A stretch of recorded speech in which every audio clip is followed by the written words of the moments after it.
आज हम शुरुआत करने जा रहे हैं trigonometry class 10th 2026 board exam के लिए। तो आइए आज हम जानते हैं कि अब हम जितने भी जानेंगे वो टेबल के बारे में जानेंगे। किसमें? टेबल।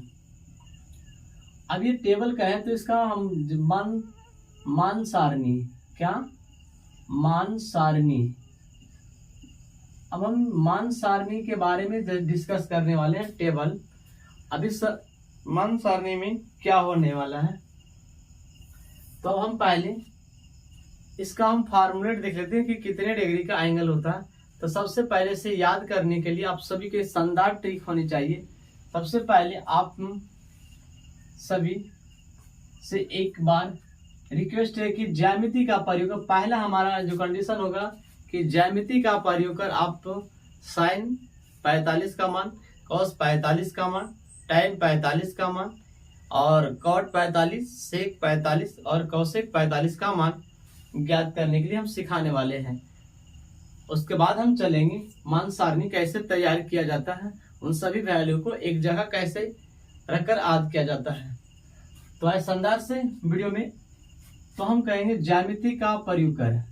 ज्यामिति का प्रयोग कर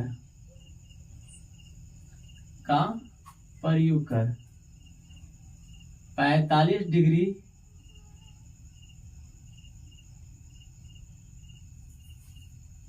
ज्यामिति का प्रयोग कर 45 डिग्री के सापेक्ष सभी त्रिकोणमितीय अनुपातों का मान। सभी त्रिकोणमितीय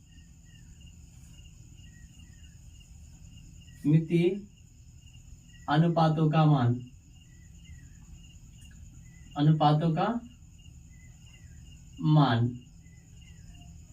अब हम चलेंगे सभी त्रिकोणमितीय अनुपातों का मान।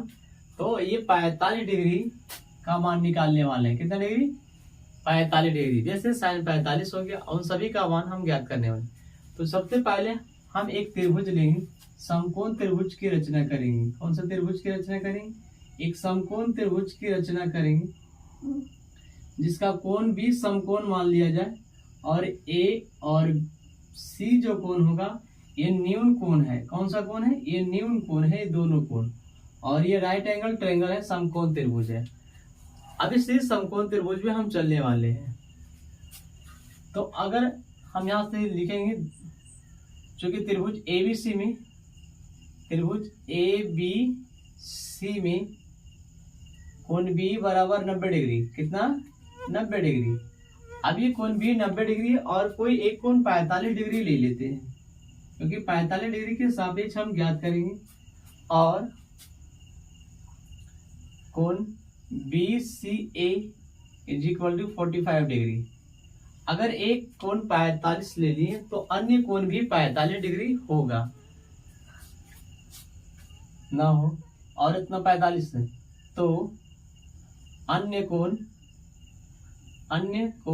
BAC = 45 डिग्री होंगे। अब ये भी क्या होगा? ये भी आपको 45 डिग्री होंगे। तो अभी 45 डिग्री होंगे। तो अब यहां से क्या होगा? चूंकि आप समझे कि ये कोण और ये कोण बराबर है, तो चूंकि क्या करेंगे, कोण BCA = कोण BAC। अभी दोनों कोण = 45 डिग्री के हो गया। अब जब दोनों कोण 45 डिग्री का है तो इसलिए इसके दोनों के सापेक्ष भुजा भी क्या हो जाएगा? बराबर। इसलिए क्या हो जाएगा आपका AB बराबर आपका BC हो जाएगा। अभी दोनों भुजा का मान बराबर हो गया। क्या हो गया? मान बराबर हो गया। तो अब हम चलेंगे, इन दोनों का भुजा का मान बराबर हो गया और इसके बराबर हम आपको K मान लेते हैं। क्या मान लिया? K मान लिया। K माना। ध्यान से समझना है मेरे प्यारे शेयर कर रही हूँ, और वीडियो में शुरू से अंत तक बने रहेंगे। एक भी थोड़ा सा भी स्किप ना करेंगे वीडियो को, और ध्यान पूर्वक समझेंगे। अब ये K मान लिए। आप चूंकि लगाते हैं पाइथागोरस पर भी, पाइथागोरस प्रमेय, गोरस प्रमेय से। और पाइथागोरस प्रमेय से क्या कहता है कि किसी भी समकोण त्रिभुज में कर्ण के सामने वाली भुजा का वर्ग शेष दो छोटी भुजाओं के वर्गों के योग के बराबर होता है। ये पाइथागोरस का प्रमेय का थ्योरम है। तो अब 90 डिग्री के सामने वाली भुजा आपका AC हो गया, तो चूंकि AC का स्क्वायर बराबर होगा AB square plus BC square. क्या होने वाला है सेशन? ये आपको पाइथागोरस प्रमेय का थ्योरम है। अब AC स्क्वायर निकालना है तो इसको रहने दो, और AB का मान यहाँ से K है तो K का स्क्वायर, इसका भी K का स्क्वायर रख दो। अब AC स्क्वायर इधर रहने दो और K स्क्वायर तो 2K स्क्वायर हो जाएगा। अब ये स्क्वायर हटेगा तो क्या चढ़ेगा? रूट चढ़ेगा। तो आपको यहाँ से रूट चढ़ेगा तो 2K स्क्वायर हो जाएगा। अब यह स्क्वायर से क्या करेगा? अपना रूट बाहर कर लेगा, अर्थात तो क्या होगा? √2K हो जाएगा। इसीलिए आपका AC का मान भी निकल गया, AC का मान भी निकल गया। अब हम चलते हैं सभी त्रिकोणमितीय अनुपात का मान ज्ञात करने के लिए। तो सबका मान पुट करते, इसका मान K हो गया, इसका मान K और इसका मान √2K हो गया। अब इस त्रिभुज में सभी का मान हम पुट कर दिए। अब हम बारी बारी से सभी त्रिकोणमितीय अनुपात का मान ज्ञात करेंगे। तो चलेंगे। तो चूंकि पहला आपको sin 45 डिग्री, तो आप देखो 45 डिग्री की बात करेंगे तो त्रिकोणमितीय अनुपात क्या होता है? ट्रिग्नोमेट्रिकल रेशियो क्या होता है? अब जरा सा समझना यहाँ की कोण के सापेक्ष भुजा का अनुपात। तो अब कोण के सापेक्ष भुजा का अनुपात अगर 45 यहाँ तो इसके सामने इसमें जो होता है sin 45 का मान जो होता है P/H होता है, अर्थात लंब बटे कर्ण होता है। और P की वैल्यू क्या होता है? थीटा के सामने वाली भुजा लंब हो जाएगा, अर्थात ये वैल्यू K हो जाएगा। और H की वैल्यू, ये H की वैल्यू फिक्स हो जाएगा बाउंड्री। अब ये फिक्स है तो इसकी वैल्यू क्या हो गया? √2K हो गया। अब K से K कैंसिल हो गया और 1/√2 मिला। आप यहाँ से समझ सकते हैं कि sin 45 का मान जो है ज्यामिति का प्रयोग कर हमने निकाले कि sin 45 का मान 1/√2 होता है। अब इसे याद भी रखना होगा। चलते हैं और हम इसी तरह से सभी का मान निकालते हैं। cos 45 डिग्री का मान निकालेंगे, ये होता है B/H होता है। अब ये थीटा के सामने यहाँ लंब है तो ये आधार हो जाएगा BC, तो BC का मान भी K हो जाएगा और H का मान भी √2K हो जाएगा। K से K कैंसिल हो गया, 1/√2 हो गया। तो इस तरह से cos 45 का मान भी 1/√2 हो गया। अब चलते हैं tan 45 डिग्री का मान। अब ये tan 45 का होता है P/B, यानी लंब बटे आधार। तो P आपका भैया थीटा के सामने लंब PK है और बटे में आधार भी K है, तो K से K कट जाएगा, आपका क्या बचेगा? 1। tan 45 का मान 1 होगा। इसी तरह से cot 45 का मान चलते हैं, ये होता है B/P, इसी को उलट देंगे तो K/K हो जाएगा, इसका मान भी क्या हो जाएगा? 1 हो जाएगा। cot के बाद आपको चलते हैं sec की वैल्यू, sec 45 डिग्री, ये होता है H/B और H की वैल्यू क्या होता है? 2√K है, क्या √2K हो गया और इसके B की वैल्यू K हो गया। K से K कट गया और √2 बचा। इसी प्रकार से cosec 45 डिग्री का मान जब को क्या निकल जाएगा? ये इसकी वैल्यू होता है H/P। अब इसकी H की वैल्यू √2K हो गया और P की वैल्यू K हो गया। K से K खत्म हो गया, अब यहाँ पर आ गया √2। इसी तरह से 2, 2, 4, 6 त्रिकोणमितीय अनुपात का मान हम tan 45 डिग्री का 45 डिग्री का एंगल के सापेक्ष सभी त्रिकोणमितीय अनुपात का हमने मान ज्ञात कर लिए और बहुत ही सरल तरीके से ज्ञात कर लिए। तो अब हम जब ज्ञात करेंगे 30 डिग्री और 60 डिग्री, ये 2 डिग्री का मान हम और त्रिकोणमितीय अनुपात के मान से हम ज्ञात करेंगे। और इससे आगे बढ़ने के लिए आप सभी लोग से रिक्वेस्ट है कि ज्यामिति का प्रयोग कर 30 और 60 डिग्री, 30 डिग्री एवं 60 डिग्री के सापेक्ष सभी त्रिकोणमितीय अनुपातों का मान ज्ञात करेंगे। तो चलते हैं अब इसको में ज्ञात करते हैं। इसके लिए हम एक सबसे एक समबाहु त्रिभुज का निर्माण करेंगे। कौन सा त्रिभुज का निर्माण करेंगे? एक समबाहु त्रिभुज लेंगे ए बी सी, इसमें सभी भुजा का मान बराबर होता है। तो चूंकि यहाँ चलेंगे त्रिभुज ए बी सी एक समबाहु त्रिभुज है। कौन सा त्रिभुज है? समबाहु त्रिभुज है, समबाहु त्रिभुज है। अब एबीसी समबाहु त्रिभुज है, तो समबाहु त्रिभुज के प्रत्येक कोण 60 डिग्री होता है। समबाहु त्रिभुज है, इसलिए क्या होगा? कोण ए बराबर कोण बी बराबर कोण सी इज इक्वल टू 60 डिग्री। इसके प्रत्येक कोण 60 डिग्री होते हैं। अब ए कोण भी 60 डिग्री हो गए, यहाँ से ए कोण भी 60 डिग्री हो गए और कोण ए भी 60 डिग्री हो गए। अब इसी तरह से सभी कोण 60 डिग्री हो गया। अब लिखते हैं चूंकि शीर्ष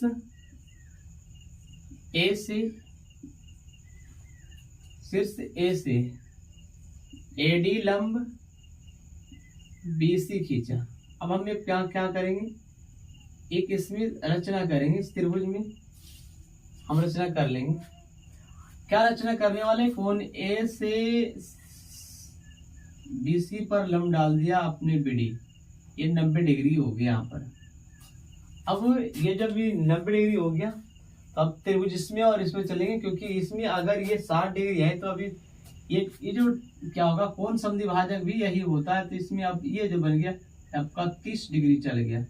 तो किसी एक त्रिभुज में चलना है, अगर ये भी आपको चलेंगे इसमें तो ये भी आपको 30 डिग्री हो जाएगा। तो किसी दो त्रिभुज में से किसी एक त्रिभुज में चलना है, क्योंकि मान समान दोनों के बराबर है मेरे शीर्षक। तो ध्यान से समझना है कि अगर ए बी डी में चले या तो ए डी सी में चले, बात बराबर है। अब देखो ये लंब समद्विभाजक होता है, ये जो लंब समद्विभाजक होता है यदि 2 बराबर भागों में भी बांटता है। कितने बराबर भागों में? 2 बराबर भागों में बांटता है। तो अगर ये पूरी भुजा की लंबाई अगर हम यहाँ मान लें कि चूंकि ए बी बराबर बी सी बराबर सी ए बराबर, हमने ए माना था, क्या मान लिया मेरे सर ए मान लिया, यानी इस भुजा की लंबाई भी ए मान लिया, इसकी लंबाई भी ए मान लिया और ये इसकी लंबाई भी ए मान लिया।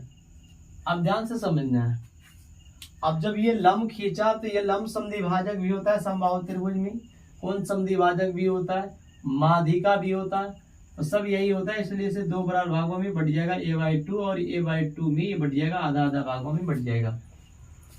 अब हम चलेंगे त्रिभुज, चूंकि त्रिभुज किसी एक त्रिभुज में चलेंगे, ए बी डी में चलते हैं। ए बी डी में त्रिभुज ए बी डी में देखेंगे कोण आपको क्या हो जाएगा? डी बराबर 90 डिग्री हो जाएगा। अब कोण डी 90 डिग्री हो जाएगा, तो अब यहाँ से समझना है कि कोण डी 90। अब इसकी भुजा की लंबाई अगर ए और ये मालूम है तो एडी के लंब याद करना था। चूंकि पाइथागोरस प्रमेय से क्या करेंगे? पाइथागोरस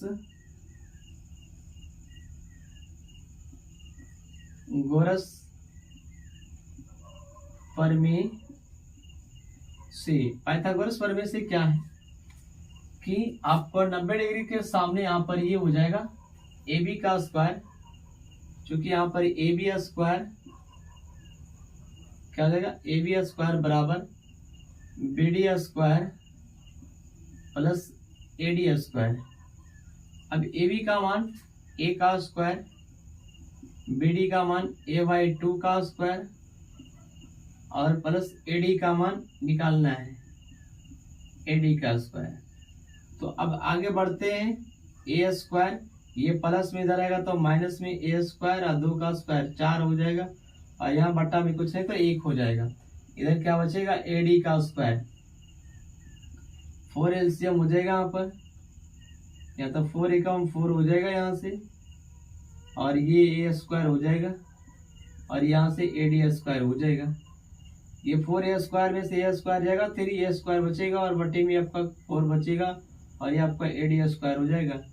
स्क्वायर हट जाएगा, क्या चढ़ेगा? रूट चढ़ेगा। क्या चढ़ेगा? रूट चढ़ेगा, रूट चढ़ गया। अब इधर से क्या बच गया, एडी। इसीलिए आपको यहाँ से हम कहें तो एडी का जो मान होता है, एडी का मान क्या होगा, √3 और ए स्क्वायर से ए और 4 का 2, इसकी वैल्यू निकल गया √3 a/2। अब इस तरह से सभी यहाँ पर निकल चुके हैं। अब हम बारीकी ढंग से एक बार 30 लेंगे, एक बार 60 लेंगे। अब बारीकी तरीका से हम सभी को लिखेंगे। चूंकि थीटा बराबर हम लेंगे, चूंकि थीटा बराबर 60 डिग्री के लिए पहले निकाल लो। और चूंकि साइन थीटा की वैल्यू अर्थात तो साइन 60 का मान क्या हो जाएगा, थीटा के सामने लंब, इसकी वैल्यू क्या होता है, p/h होता है। थीटा के सामने लंब अर्थात क्या हो गया, अब यहाँ से लंब हो जाएगा, तो लंब की वैल्यू क्या होगा, √3a/2 और h की वैल्यू क्या हो गया, a हो जाएगा।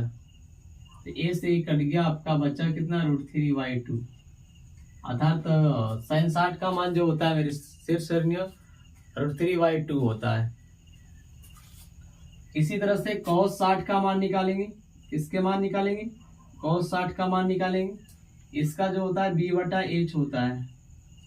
अब इसकी बेज थीटा का सामने लंब, ये आधार हो जाएगा a/2 और यहाँ से h की वैल्यू a हो जाएगा और ये से खत्म हो गया, 1/2 बचे। इधर से cos 60 का मान 1/2 हुआ। cos 60 के बाद होता है tan 60 का मान हो जाएगा यहाँ पर। तो tan 60 का मान क्या होता है, p/b होता है।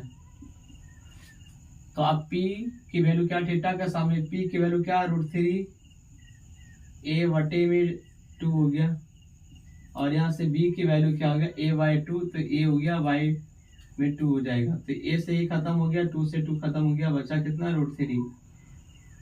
इसी तरह से cot 60 डिग्री का मान निकालना है। तो cot 60 का मान b/h होता है, सॉरी b/ क्या हो जाता है, p हो जाता है। तो इसका उलटेंगे तो क्या होगा, 1/√3 हो जाएगा। इसी को उलट दो, इसी का।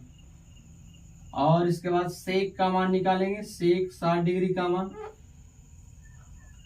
तो देखो सेक 60 का मान निकालेंगे तो ये होता है h/, कितना होता है, b होता है। तो h/b अगर इसको उल्टेंगे तो ये ऊपर चला जाएगा, 2/1 आ जाएगा अर्थात तो ये कितना हो जाएगा, 2 हो जाएगा। एक बचेगा कौशिक। कौशिक 60 डिग्री का मान जो होगा ये होता है h/p होता है। अब p/h को उल्टा करेंगे तो 2/√3 हो जाएगा। क्या हो जाएगा, √3 हो जाएगा। ध्यान से समझना मेरे प्यारे साथियों, हमने 60 डिग्री के सभी त्रिकोणमितीय अनुपात का मान बहुत बारीकी ढंग से आप सभी को साथ प्रस्तुत किए हैं। तो अगले हम चलते हैं 30 डिग्री के लिए।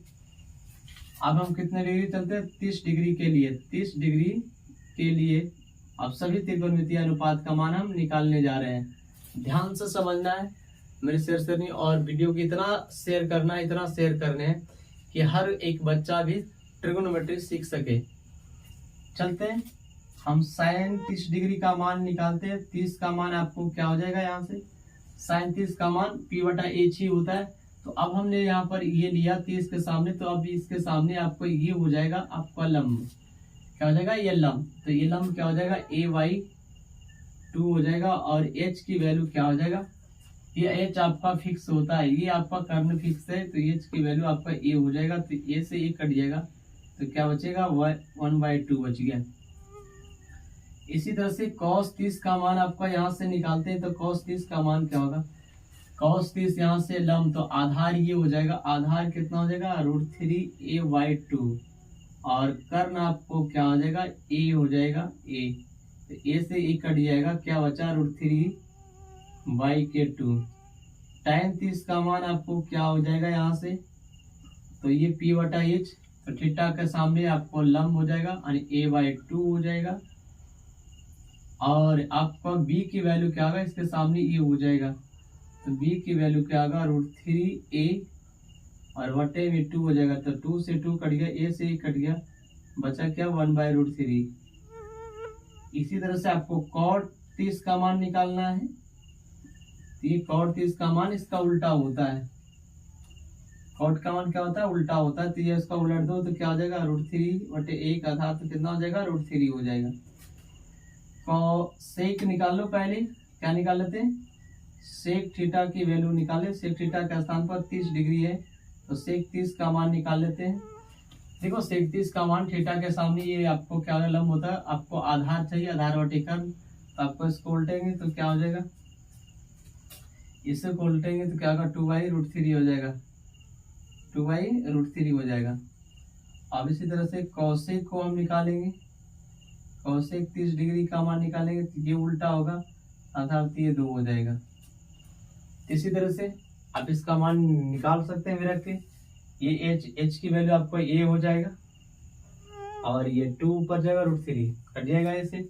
इसी तरह से मेरे सिर से नियम हमने साइन यानी 45 डिग्री के सापेक्ष, 30 डिग्री के सापेक्ष और 60 डिग्री के सापेक्ष सभी त्रिकोणमितीय अनुपात का हमने मान ज्ञात करने में आप सभी के सामने बहुत बेहतरीन तरीका से प्रस्तुत किए हैं। तो अब हम चलते हैं एक जगह सभी मान को कैसे चुटकियों में लिखना सीखना है मेरे सिरसरनियों। तो देर न करते हुए वीडियो में आप सभी लोग एक बार फिर बने रहें। तो चलते हैं, अब हम मान सारणी लिखने वाले हैं। इसके बाद हम नेक्स्ट लेक्चर में बात करेंगे एक्सरसाइज को कैसे डील किया जाता है, अर्थात इसमें भी 1-2 प्रश्न हम देख लेंगे। अब हम चलते हैं कि सभी का मान हम इस मान सारणी में कैसे याद करेंगे मेरे सिरसरनियों, और चुटकियों में लिखाना सिखाना है।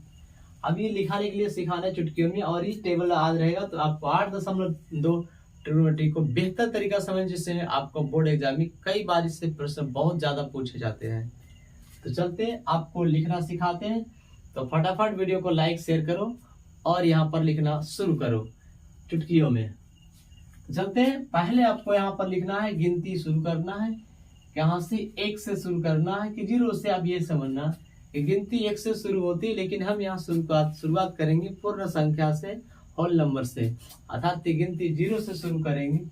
अब 0 से शुरू करते हुए 1 तक, 2 तक, 3, 4 तक लिखना, और जहां अंत हो जाता है उसी संख्या से विभाजित करते आना। तो 4 पर अंत हुआ तो 4 से डिवाइड करते आना है सभी को, ये डिवाइड करते आना है। अब डिवाइड करते के साथ साथ आपको एक चीज और ध्यान में रखना है मेरे श्रेणियों। अब यहाँ पर क्या करना है मेरे प्यारे साथियों, अब यहाँ से क्या करना है, इसके माथे पर रूट लगा देना, सबके क्या लगा देना, रूट लगा देना है, रूट लगा देना है, रूट इसको बोलते हैं। अब इसमें क्या करना है, रूट से निकालकर वैल्यू पुट कर दो। देखो 0 में 4 से भागा देंगे, 0 का वर्गमूल क्या होता है, 0 होता है। आपको यहाँ पर 0, यहाँ पर 1 का वर्गमूल 1 होता है और 4 का वर्गमूल 2 होता था, तो 1/2। ये 2 से 2 काटेंगे तो बचेगा 2, तो 1 का वर्गमूल 1 हो जाएगा और इसका 2 का वर्गमूल नहीं होगा, अर्थात इसके जो वैल्यू होगा 1/√2 होगा। इसका √3 का नहीं होगा तो √3 का √3 रह जाएगा और 4 का वर्गमूल 2 हो जाएगा, और ये 4 से 4 कटेगा, अर्थात इसके वर्गमूल 1 हो जाएगा। तो इस तरह से मेरे प्यारे साथियों, साइन 0 डिग्री का मान 0 होता है, साइन 30 का मान 1/2, साइन 45 का मान 1/√2, और साइन 60 का मान √3/2, और साइन 90 का मान 0 होता है। साइन का सभी 0 से 90 तक के सभी त्रिकोणमितीय मान आपको चुटकियों में लिखाना सिखाए। अब चलते हैं, कोस का मान लिखने के लिए कुछ नहीं करना है मेरे से, ये उल्टा गिनती लिख देना, इधर से उल्टा लिखते आना है 1, इसके बाद ये लिखना √3/2, क्या लिखना √3/2। आप यहां से इसकी वैल्यू क्या रखना 1/√2, ये बीच में चला जाएगा, इसकी वैल्यू 1/2 हो जाएगा और इसकी वैल्यू 0 हो जाएगा। इसी तरह से कॉस का मान सभी मान ज्ञात कर लिए हैं। कॉस 0 का मान 1, कॉस 30 का मान √3/2, कॉस 45 का मान 1/√2, कॉस 60 का मान 1/2, कॉस 90 का मान 0। अब क्या करना, tan का मान ज्ञात करना है। सिर ध्यान से समझना tan क्या होता है। तो आपको यहाँ पर एक tan थीटा का वैल्यू होता है sin थीटा बटे cos थीटा, क्या होता है sin थीटा बटे cos थीटा होता है, ये आपको याद रखनी है। यहाँ पर भागफल है फार्मूला। अब ये भागफल फार्मूला में हम साइन का मान ऊपर रखेंगे, cos का मान ऊपर रखेंगे, तो sin 0 का मान क्या हो जाएगा 0 और बट्टा में इसकी 1, अर्थात इसकी वैल्यू 0 हो जाएगा। क्योंकि 0 में 1 से भाग देंगे 0, अर्थात इसकी वैल्यू क्या हो जाएगा 0 हो जाएगा। इसी तरह से इसका भाग देंगे तो आपको ये कितना है बचेगा, आप इसकी भाग देंगे तो सब कट के इसकी वैल्यू 1/√3 आएगा। इस दोनों कटिएगा तो 1 आएगा। अब इसकी वैल्यू √3 आएगा। अभी आपको क्या करना है कि 1 में 0 से भागा देंगे तो अपरिभाषित हो जाएगा। क्या हो जाएगा, अपरिभाषित। तो इस तरह से tan का सभी मान हम ज्ञात कर चुके हैं। tan 0 का मान 0, tan 30 का मान 1/√3, tan 45 का मान 1, tan 60 का मान √3 और tan 90 का मान अपरिभाषित। अब कॉट को लिखने के लिए क्या करना कॉट को लिखने के लिए उल्टा लिख देना है, जो मान इधर से उसको लिख देना अपरिभाषित, परिभाषित। उसके बाद क्या लिखना, ये √3 इधर इस घर में आ जाएगा उल्टा लिखने पर, और ये बीच में रहेगा, और ये 1/√3 यहाँ चला जाएगा, और ये 0 यहाँ चला जाएगा। इसी तरह से कॉट का मान भी हमने ज्ञात कर लिए हैं। तो अब कॉट का मान ज्ञात कर लिए तो चलते हैं। अब यहाँ पर हमने सेक का मान निकालेंगे, तो आपको फार्मूला आपको याद रखना है, सेक थीटा का फार्मूला होता है 1/cos थीटा, यानी कि उल्टा कर देंगे। क्या करना है, उल्टा कर देना। तो 1 का उल्टा क्या होगा, 1 होगा। इसका उल्टा क्या होगा, 2/√3 हो जाएगा। इसका उल्टा क्या हो जाएगा, √2 हो जाएगा, और 1/2 का 2 हो जाएगा। और इसका उल्टा करेंगे तो 1/0 करेंगे तो ये अनडिफाइंड अपरिभाषित हो जाएगा। क्या हो जाएगा, अपरिभाषित। अब क्या करना है, इसका उल्टा लिख दो इधर से। क्या करो, इसका उल्टा लिख दो, अपरिभाषित।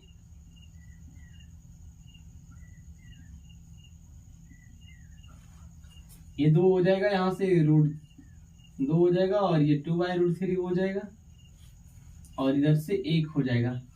इसी तरह से मेरे प्यारे साथियों, हमने सभी त्रिकोणमितीय अनुपातों का मान का टेबल सारणी बहुत ही आसान भाषा में आप सभी के सामने बनाकर दिखाए हैं।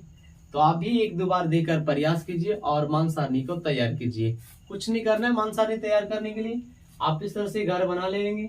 उसके बाद 0 से 30, 45, 60, 90 एंगल रखना है, और 0 से लिखकर 4 तक जाना है, और 4 जहां समाप्त हुए उसी से डिवाइड करके ये रूट चढ़ा देना, और उसका मान निकाल लेना। अब आपको साइन का मान निकल जाएगा।